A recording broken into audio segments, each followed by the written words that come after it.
Hello friend, कैसे हैं आप सभी लोग। आई होप कि आपकी पढ़ाई बहुत अच्छी चल रही होगी। घर पे बैठ के आप लोग 2-3 घंटे आराम से पढ़ रहे होंगे। एनसीईआरटी भी कंप्लीट हो चुकी है आज।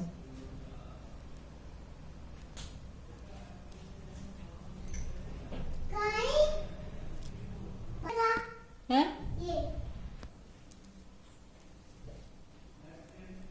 ठीक है, तो आज आपकी एनसीईआरटी 6 पूरी कंप्लीट हो जाएगी। उसको 2-3 बार रिवाइज करके पढ़ लेना और उसके साथ साथ आपने प्रीवियस पेपर भी पढ़ लेना। फिर उसके बाद हम अब 7th क्लास की एनसीईआरटी स्टार्ट करेंगे। उसको थोड़ा सा और ज़्यादा डीप पढ़ना पड़ेगा, क्योंकि अब उससे भी थोड़े थोड़े से ज़्यादा क्वेश्चन पूछे जाते हैं 7 और 8 में से। फिर उसके बाद हम बीच में एनवायरनमेंट भी पढ़ाएंगे, सब पढ़ाएंगे। फिर उसके लास्ट मोमेंट पे पढ़ाएंगे हम सीडीपी।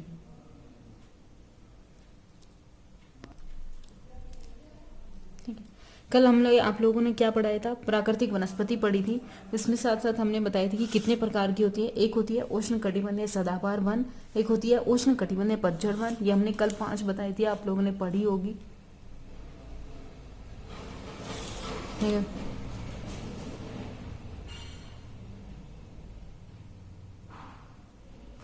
इसलिए हम आज सबसे पहले फर्स्ट पढ़ाते हैं उष्ण कटिबंधीय वर्षा वन। इसी को क्या बोलते हैं? उष्ण कटिबंधीय सदाबहार वन भी यही कहा जाता है। इसमें सबसे पहले क्या होता है कि उष्ण कटिबंधीय वर्षा वन उन क्षेत्रों में पाए जाते हैं जहाँ वर्षा बहुत ज़्यादा होती है। ये इतने सघन होते हैं कि सूरज का प्रकाश भूमि तक नहीं पहुँच पाता। इन वनों में अनेक प्रजातियों के वृक्ष पाए जाते हैं। ये वन वर्ष के भिन्न भिन्न समय में अपनी पत्तियां गिराते हैं।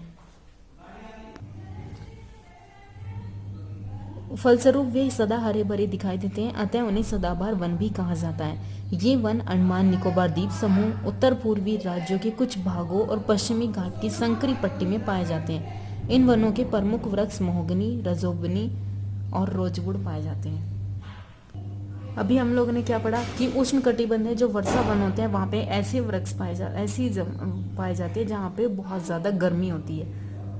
12 घंटे ज़्यादा बहुत ज़्यादा गर्मी होती है, सघन होते हैं, ज़्यादा सूरज का प्रकाश ज़मीन तक नीचे तक नहीं पहुँच पाता, इतने घने होते हैं ये। जैसे कि ये कहाँ पाए जाते हैं? ये मैप हम लोगों ने पहले भी बताया था, इसलिए बताया था ताकि इसका एक बार आप रिवाइज कर लीजिएगा, ताकि इसे चीज़ें और भी ज़्यादा समझ में आएगी।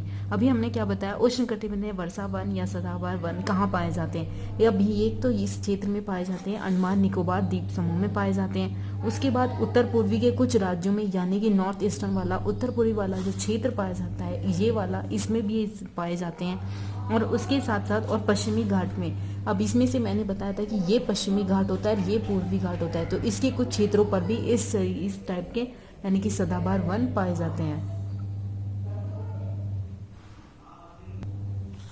इसलिए इन चीज़ों को बहुत ध्यान से पढ़िए, पूरा मैप के नहीं पर एक दो पूछ ले जाते हैं कि ये वृक्ष कहाँ पे पाए जाते हैं, या पूछ लेंगे कि रजोगनी या महोगनी किस प्रकार के वन है, यानी कि वर्षा वन है या कटीली झाड़ियाँ हैं या फिर उष्ण कटिबंधीय पतझड़ वनों में से आती है।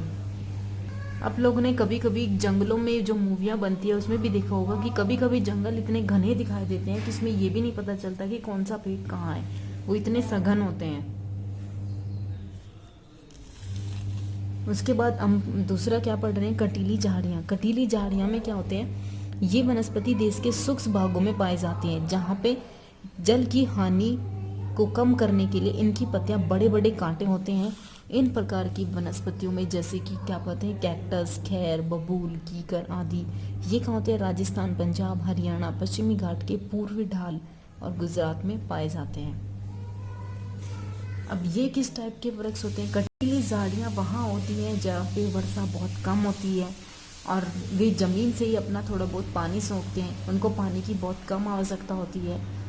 वहाँ पे पानी कम होती है, गर्मी बहुत ज़्यादा होती है, इसलिए जो उनकी पत्तियाँ होती हैं, ये क्वेश्चन पूछा हुआ था कि ऐसे वृक्ष की कौन से स्थान की क्वालिटी है या कौन से प्रकार के वृक्ष पाए जाते हैं जिन वृक्षों की पत्तियाँ बहुत कांटेदार होती हैं, जिन वृक्षों की जड़ें बहुत लंबी हो जाती हैं, जिन वृक्षों में पत्तियों के में बड़े बड़े कांटे होते हैं, छोटी छोटी पत्तियाँ होती हैं, ये किस प्रकार के वृक्ष होते हैं? तो ये कंटीली झाड़ियाँ होती हैं, जहाँ ये वहाँ होते हैं जहाँ पे कम वर्षा होती है। इसलिए अब यहाँ पे मैप में भी देखना कि राजस्थान है, जैसे पंजाब है, हरियाणा है, गुजरात है, इन क्षेत्रों में इस प्रकार के वृक्ष पाए जाते हैं। ठीक है। इस प्रकार के वृक्ष पाए जाते हैं। देखो ये रेगिस्तान में होती हैं, इनकी पत्तियां छोटी छोटी होती हैं, कंटीली होती है, कैक्टस होते हैं जिसमें कांटे भी होते हैं। अब तीसरा क्या है, पर्वतीय वनस्पति। पर्वतों में ऊंचाई के कारण वनस्पतियों में विविधता पाई जाती है। ऊंचाई बढ़ने के साथ तापमान में कमी आती है। समुद्र तल से 1500 मीटर से 2500 मीटर की ऊंचाई के मध्य पेड़ों का जो आकार होता है वह शंक्वाकार होता है। ये पौधे शंकुधारी वृक्ष कहे जाते हैं। इन वनों में वृक्ष चीड़, पाइन, देवदार पाए जाते हैं। अब ये किस प्रकार के वृक्ष होते हैं, यहाँ जो चित्र दिखाया गया है ये पर्वतीय वनस्पतियाँ ही हैं। अब लोग देखा होगा कि जो मसूरी है, जम्मू कश्मीर है, यहाँ पे हिमाचल प्रदेश है, उत्तराखंड है, यहाँ पे इसी प्रकार के वृक्ष पाए जाते हैं जिनका आकार कैसा होता है, शंक्वाकार होता है।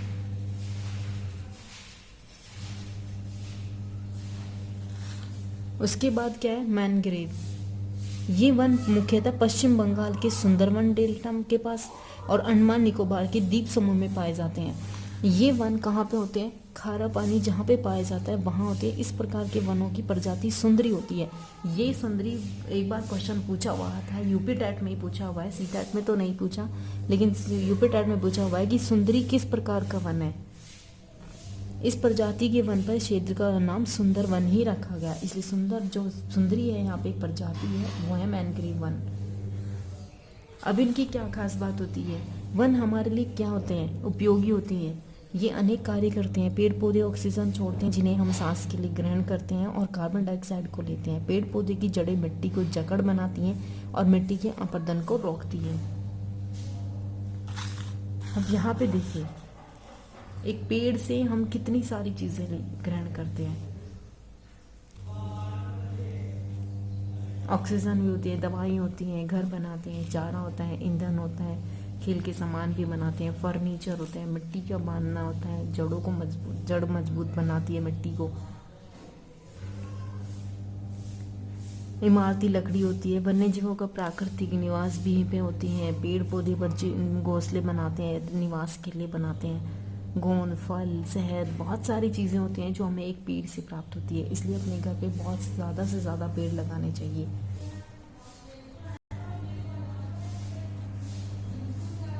क्योंकि हमारे जो अभी डिटेल वो आई थी, रिपोर्ट आई थी, उसमें भी सिर्फ 24.56% ही वन है। इसलिए उनको 33% तो चाहिएगा एनवायरनमेंट को सुरक्षित रखने के लिए। इसलिए आप लोग ज़्यादा से ज़्यादा पेड़ लगाइएगा, क्योंकि पेड़ की बहुत ज़्यादा इम्पोर्टेंस है। वनों से हमें ईंधन, लकड़ी, चारा, जड़ी बूटियां, लाख, शहद, गोंद इत्यादि प्राप्त होती है। वन्य जीवों का निवास होता है। पेड़ों की अत्यधिक कटाई के कारण बड़ी मात्रा में प्राकृतिक वनस्पतियां खत्म हो जाती हैं। हमें अधिक पौधे लगाने चाहिए, जो पेड़ बचे हैं उनकी रक्षा करनी चाहिए। लोगों को पेड़ों के महत्व के विषय में बताना चाहिए। हम लोग कुछ विशेष आयोजन जैसे वन महोत्सव मनाकर अधिक से अधिक लोगों को इकट्ठा करना चाहिए और उनको इस चीज़ के बारे में भी बताना चाहिए। वन्य प्राणी। वन विभिन्न प्रकार की वन जीवों का निवास स्थान होता है। वनों में जंतुओं में हजारों प्रजातियां पाई जाती है। बड़ी संख्या में अनेक प्रकार के सरीसृप, उभयचर, पक्षियों, स्तनधारियों, कीटों, कर्मियों का निवास होता है।